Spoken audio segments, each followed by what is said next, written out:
સમગ્ર નર્મદા પરિક્રમામાં રેવાના સંગમ તીર્થ હાંસોટ તાલુકાના વમલેશ્વર ગામ નર્મદા પરિક્રમા માટે અનોખું મહત્વ ધરાવે છે।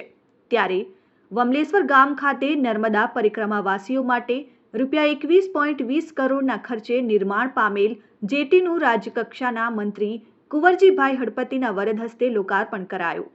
વમલેશ્વર ખાતે નર્મદા પરિક્રમાવાસીઓની તકલીફોને ધ્યાને લઈ રાજ્ય સરકાર નર્મદા જળ સંપત્તિ, પાણી પુરવઠા અને કલ્પસર વિભાગના અનુદાનમાંથી ગુજરાત મેરીટાઈમ બોર્ડ દ્વારા 21.20 કરોડના ખર્ચે નવનિર્મિત જેટીનું ગુજરાત સરકારના રાજ્યકક્ષાના મંત્રી આદિજાતિ વિકાસ, શ્રમ અને રોજગાર, ગ્રામ વિકાસ અને પ્રભારી મંત્રી કુંવરજીભાઈ હડપતિના હસ્તે લોકાર્પણ કરવામાં આવ્યું। આ જેટીનું નિર્માણ થતાં પરિક્રમાવાસીઓને તેનો લાભ થશે।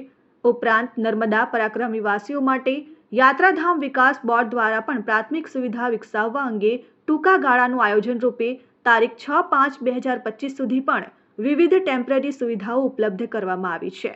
જિલ્લા પંચાયત પ્રમુખ મહેન્દ્રસિંહ વાસદિયા, અંકલેશ્વર હાંસોટના ધારાસભ્ય ઈશ્વરસિંહ પટેલ, જિલ્લા ભાજપ પ્રમુખ પ્રકાશ મોદી, અંકલેશ્વર રામકુંડના મહંત ગંગાદાસ બાપુ સહિત પદાધિકારીઓ અને ગ્રામજનો તેમજ સંતો ઉપસ્થિત રહ્યા હતા।